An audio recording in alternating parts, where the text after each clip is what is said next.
전능하사 천지를 만드신 하나님 아버지를 내가 믿사오며 그 외아들 우리 주 예수 그리스도를 믿사오니 이는 성령으로 잉태하사 동정녀 마리아에게 나시고 본디오 빌라도에게 고난을 받으사 십자가에 못 박혀 죽으시고 장사한 지 사흘 만에 죽은 자 가운데서 다시 살아나시며 하늘에 오르사 전능하신 하나님 우편에 앉아 계시다가 저리로서 산자와 죽은 자를 심판하러 오시리라.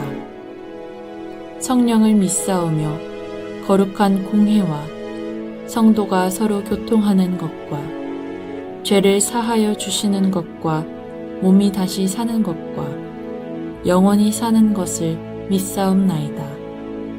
아멘.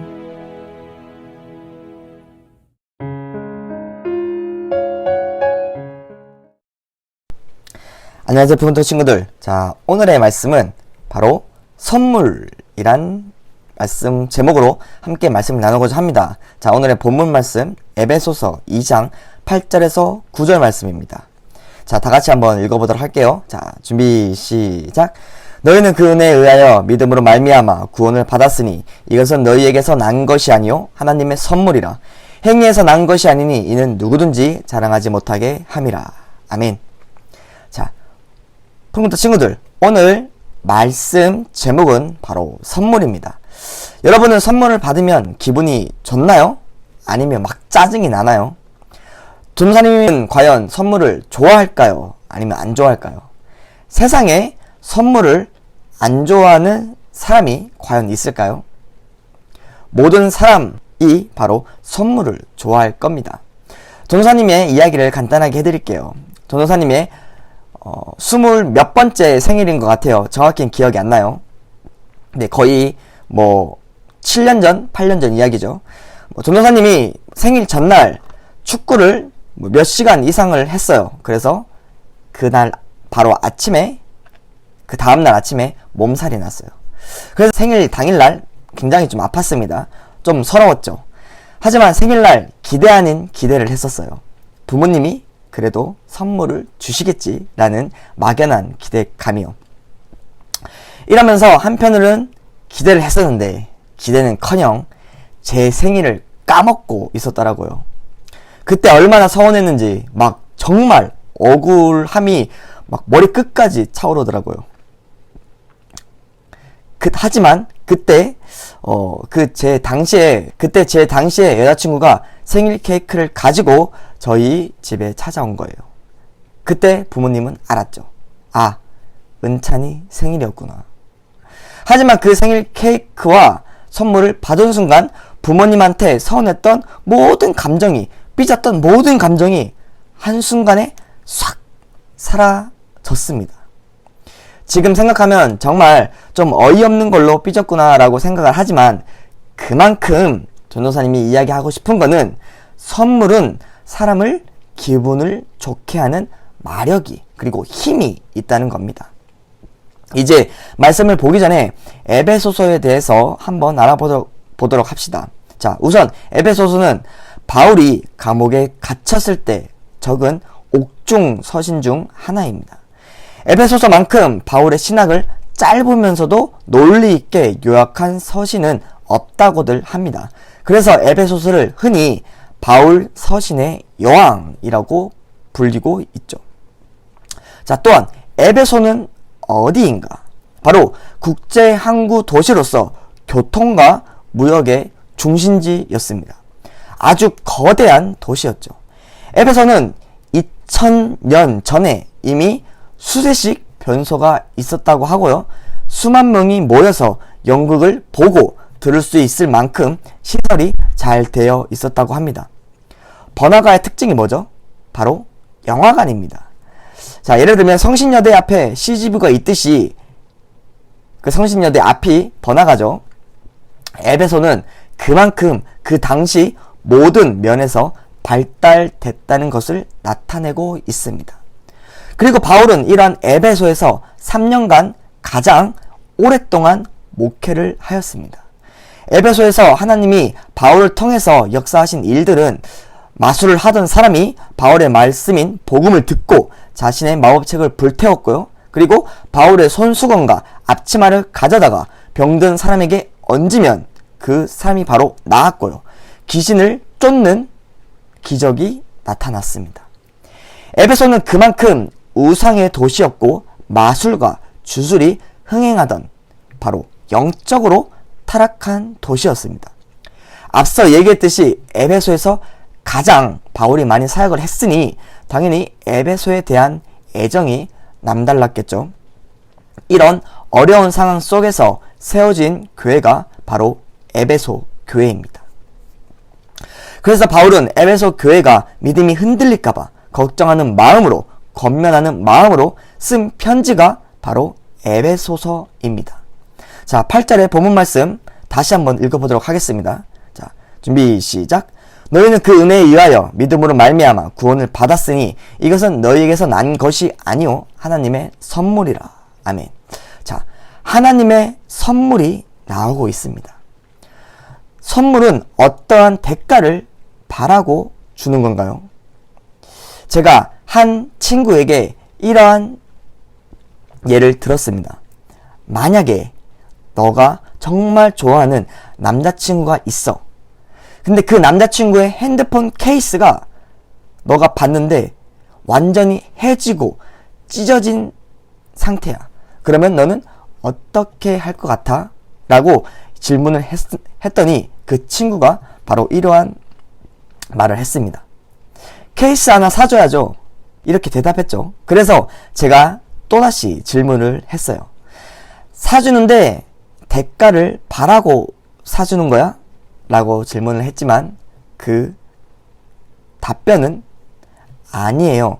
대가를 바라지 않고 그냥 주는 선물이에요. 이렇게 대답을 한 겁니다. 맞아요. 선물은 대가를 바라지 않고 주는 것이 선물입니다. 대가를 바라고 주는 건 선물이라고 할 수 없죠. 말씀에는 그 은혜에 의하여 라고 말하고 있습니다. 그 은혜는 바로 하나님의 사랑입니다. 어떤 사랑이요? 우리를 용서해 주시고 죄에서 건져내 주시는 사랑입니다. 그 은혜를 우리는 어떠한 세상적인 것들로 얻은 것이 아닙니다. 그저 하나님께서 우리를 사랑하시기에 거저 준 선물이라는 겁니다. 이 하나님의 은혜를 믿는 믿음으로 구원을 받는다고 말씀하십니다. 여기에서 순서가 나오죠, 친구들. 하나님의 은혜를 맛보고 깨달아야지만 믿음이 생길 수가 있습니다. 그리고 우리는 그 믿음으로 말미암아 구원을 받습니다. 이게 바로 영적인 흐름이에요. 하지만 성경에서는 이것은 우리에게서 난 것이 아니라고 분명하게 말씀하고 계십니다. 하나님의 선물이라고 분명하게 말하고 있죠. 자, 9절 말씀 다 같이 읽어보도록 할게요. 자, 준비 시작.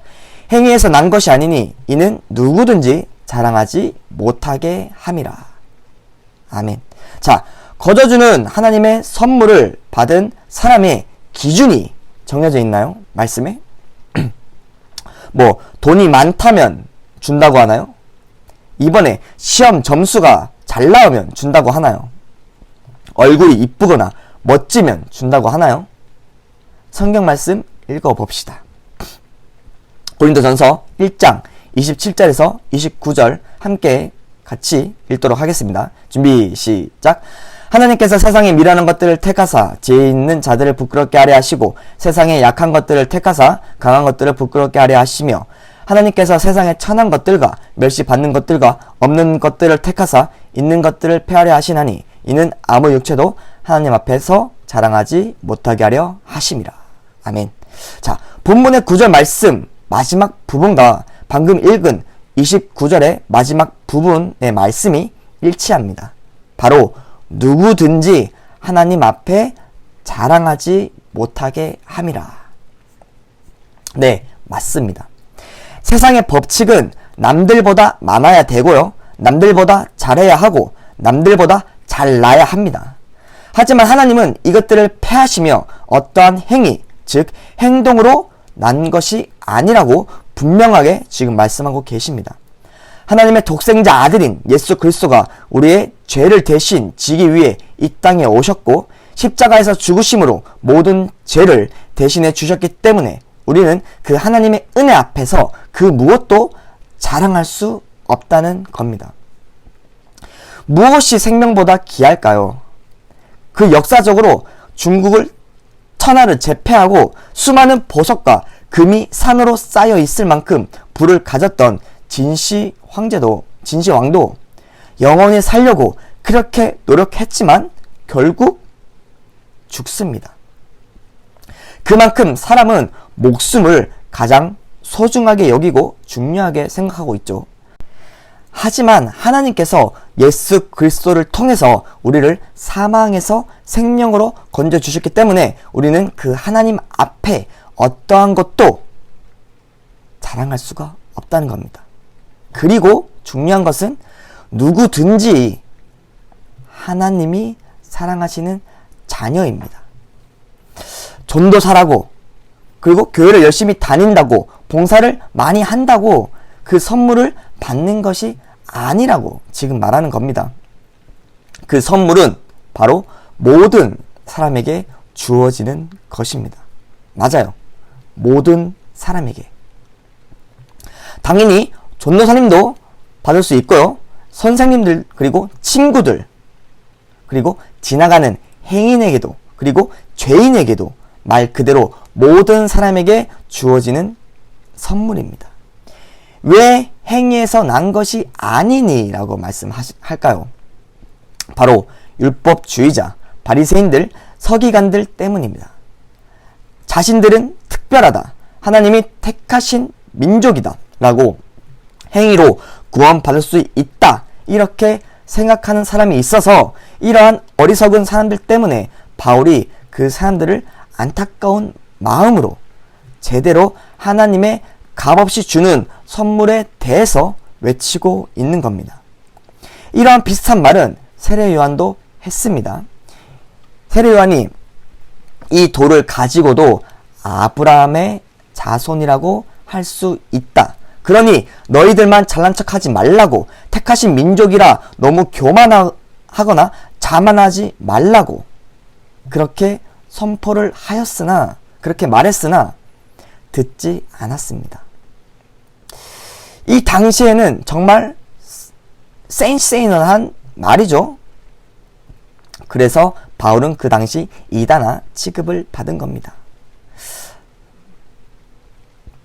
센세이셔널 하니까 떠오르는 사람이 있습니다. 바로 여러분도 알겠죠? 바로 손흥민입니다. 아시는 그 손흥민이 바로 아시아 최초로 세계 최고 리그인 프리미어 리그 득점왕이 되었습니다. 세계적인 축구 선수가 된 손흥민은 한 인터뷰에서 이렇게 이야기를 했죠. 팀보다 위대한 개인은 없습니다. 정말 겸손한 선수입니다. 그래서 영국의 축구 팬들이 손흥민을 정말 좋아하고 그를 인정하고 그런 거겠죠.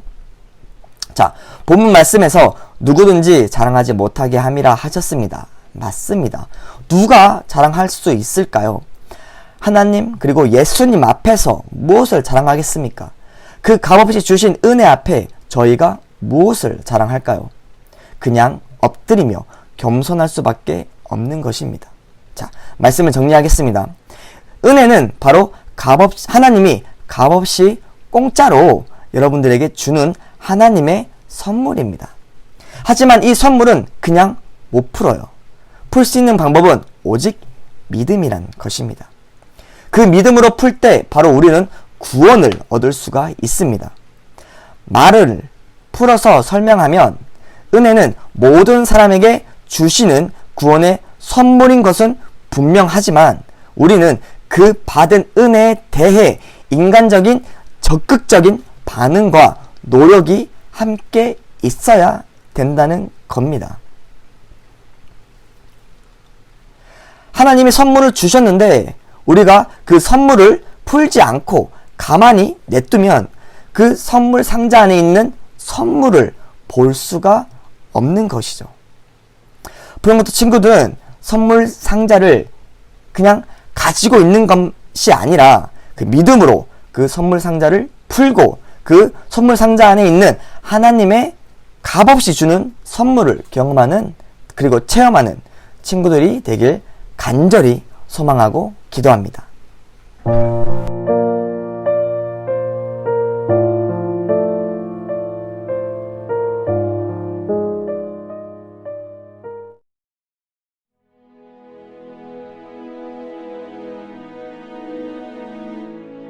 하늘에 계신 우리 아버지여, 이름이 거룩히 여김을 받으시오며 나라가 임하시오며 뜻이 하늘에서 이루어진 것 같이 땅에서도 이루어지이다. 오늘 우리에게 일용할 양식을 주시옵고 우리가 우리에게 죄 지은 자를 사하여 준 것 같이 우리 죄를 사하여 주시옵고 우리를 시험에 들게 하지 마시옵고 다만 악에서 구하시옵소서. 나라와 권세와 영광이 아버지께 영원히 있사옵나이다. 아멘.